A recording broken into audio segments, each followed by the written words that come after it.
अस्सलाम वालेकुम जी।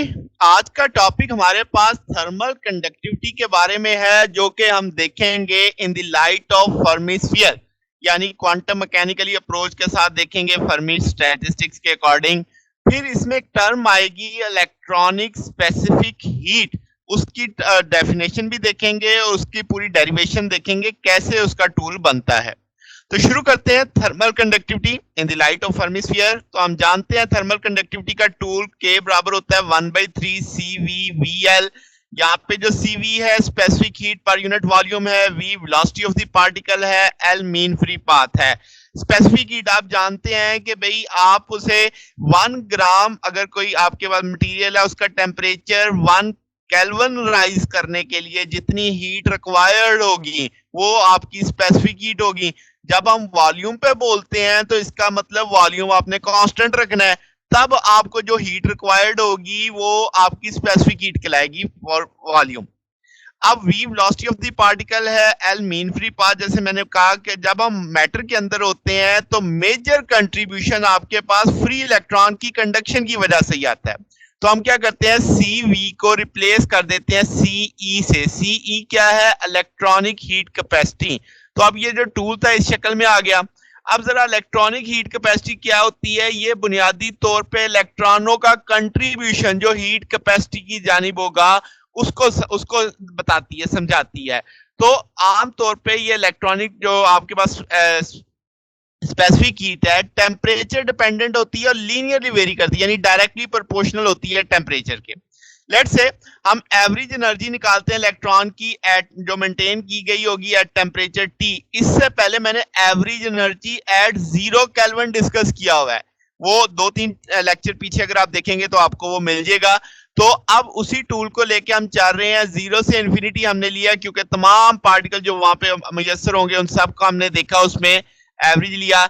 यहाँ पे डेंसिटी ऑफ स्टेट आपके पास V/2 pi square 2m/h cut square 3/2 e की पावर 1/2, ये ग्रीन कलर में वैल्यू लग जाएगी। फिर आपके पास फर्मी डार्क स्टैटिस्टिक अगर हम देखेंगे 1/एक्सपोनेंशियल E माइनस CF, यहाँ पे फर्मी एनर्जी है KBT प्लस अब 1 आ जाएगा। तो ये दोनों वैल्यूज उठा के मैंने यहाँ पे प्लेस कर दी हैं।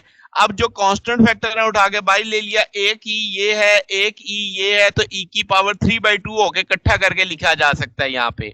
अब इस सारे को सॉल्व किया जाता है तो N E naught 1 plus 5 pi square 12 KBT over E F naught whole square आ जाता है आपके पास। तो क्या है जनाब कि आपके पास अब यहां से हमने थोड़ा सा चीजों को सॉल्व करना है कि ये जो ई नॉट आया ये वो आपकी एवरेज एनर्जी आई जो 0 केल्विन पे थी, और उसकी डेरिवेशन लिंक में आपको उसका बटन में दे दूंगा, मैं उसका आइकन लिंक का आप देख सकते हैं कैसे ड्राइव किया गया था। 3/5 EF नॉट उसका आंसर आ जाता है। अब यहाँ पे साथ ही मैंने इसको चूंकि स्पेसिफिक हीट बनाना है तो एनर्जी को टेम्परेचर के लिहाज से डिफरेंशियल करूंगा। तो यहाँ पे सिर्फ टेम्परेचर है, टेम्परेचर की पावर 2 है तो 2 नीचे उतर आएगा, 2T हो जाएगा, बाकी फैक्टर वैसे ही साथ में लिख दिया। अब कुछ चीजें कटेंगी, ये 5 इस 5 से कट जाएगा, 3 12 से कटेगा 4 आ जाएगा, 2 4 से काट के 2 आ जाएगा। EF नॉट, ये EF नॉट का स्क्वायर है तो सिंपल एक EF नॉट नीचे बचेगा। तो अब आप इसे इस तौर पे लिख सकते हैं, ठीक होगी बात। इन जनरलाइज पैटर्न आपने ऐसे लिख दिया कि 1/2 बच गया था, N pi square KB square T EF आ जाएगा। और हम जानते हैं EF को चूंकि आपके पास 1/2 MVF स्क्वायर के तौर पे हम काइनेटिक के तौर पे देख रहे हैं तो ये वैल्यू यहाँ पे प्लेस की जा सकती है।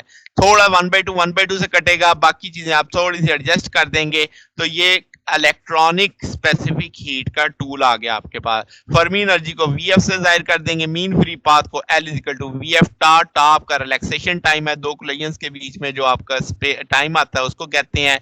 अब आपके पास तीनों वैल्यूज आ गई, CE भी आ गया, V भी आ गया, L भी आ गया। तो इसका मतलब इक्वेशन 1 में तीनों वैल्यूज लगाई जा सकती हैं। तो वो तीनों वैल्यूज जब मैं प्लेस करूंगा तो वो मैं इस तौर पे देखूंगा। अब आपके पास कुछ चीजें VF का स्क्वायर है तो ये VF का स्क्वायर कट जाएगा, नीचे सिर्फ 3m बच जाएगा। तो n आपके नंबर्स हो गए, पाई स्क्वायर कांस्टेंट है, KB Boltzmann constant, T temperature, tar relaxation time, 3 constant mass m of electron. तो इसका मतलब आपके पास थर्मल कंडक्टिविटी टेम्परेचर के डायरेक्टली प्रोपोर्शनल हुई। अगर सारी चीजों को मैं कांस्टेंट मान लेता हूं तो ये हमारे पास क्वांटम मैकेनिकली हमने देखा कि थर्मल कंडक्टिविटी टेम्परेचर के साथ कैसे वेरी करती है। तो ये हमारा आज का टॉपिक था। अगर आपको इसमें कोई बात पूछनी हो, डाउट हो तो नीचे कमेंट्स में पूछ सकते हैं। वीडियो अच्छी लगी हो तो वीडियो को लाइक कीजिएगा, दोस्तों के साथ शेयर कीजिएगा और चैनल को सब्सक्राइब कर दीजिएगा। अब तक के लिए इतना ही, बाकी इंशाल्लाह फिर नेक्स्ट देखेंगे। ओके, अल्लाह हाफिज।